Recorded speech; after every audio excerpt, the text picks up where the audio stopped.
नीति के सामने आ गया पार्वती और अंबिका देवी का सच, जिसके बाद नीति ने किया अंबिका देवी पर जानलेवा हमला। नमस्कार दोस्तों, टीवी सीरियल परी नीति के अपकमिंग एपिसोड में आप लोग देखेंगे कि नीति को सड़क पर लाने के बाद पार्वती और यहाँ पर अंबिका देवी बहुत ही ज्यादा खुश हो जाती हैं।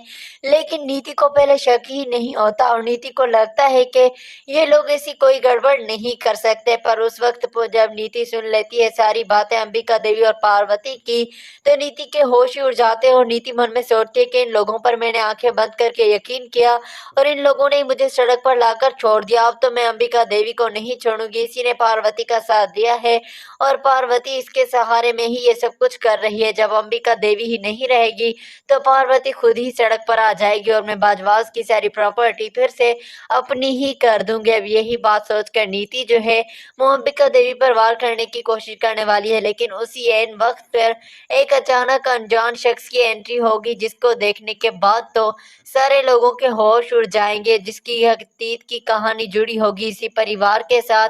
सिंघानिया हाउस के साथ साथ उसका ताल्लुक निकलने वाला है बाजवास के साथ भी, जो देखने के बाद तो फिलहाल बाजवास और सिंघानिया सारे लोग परेशान हो जाने वाले हैं, क्योंकि नीति का वार तो खाली चला जाएगा लेकिन अंबिका देवी के अतीत से पर्दा उठ जाएगा। और जो देखने के बाद सारे लोग जो हैं अंबिका देवी पर ही उंगलियां उठाने वाले हैं कि आखिरकार अंबिका देवी ने ये सारा झूठ क्यों बोला और इतने दिनों तक हमसे बातें छुपाती क्यों रही। सबसे पहले ही सवाल पार्वती करते हुए नजर आएगी और पार्वती को कोई जवाब अंबिका देवी नहीं देगी, बल्कि पार्वती को ये कहते हुए नजर आएगी कि सड़क पर थी और फिर से तुम्हें मैं सड़क पर लाके छोड़ दूंगी, तुम्हें इतनी आसानी से मालकिन बनकर रहने में भी नहीं दूंगी। पर अंबिका देवी की बातें सुनकर यहाँ पर पार्वती भी ठान लेती है कि कुछ भी हो जाए, अगर अंबिका देवी ने इतना बड़ा मुझे धोखा दिया है और मुझसे झूठ बोला है तो इतनी आसानी से तो हार मानूंगी मैं भी नहीं।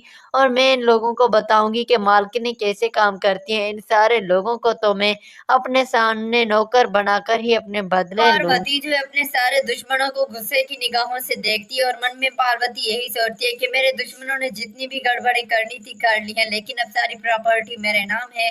ये अंबिका देवी भी देखती रह जाएगी कि इसने मेरे साथ धोखेबाजी करके कितना गलत किया है। तो फ्रेंड्स, ये थी आज की अपडेट।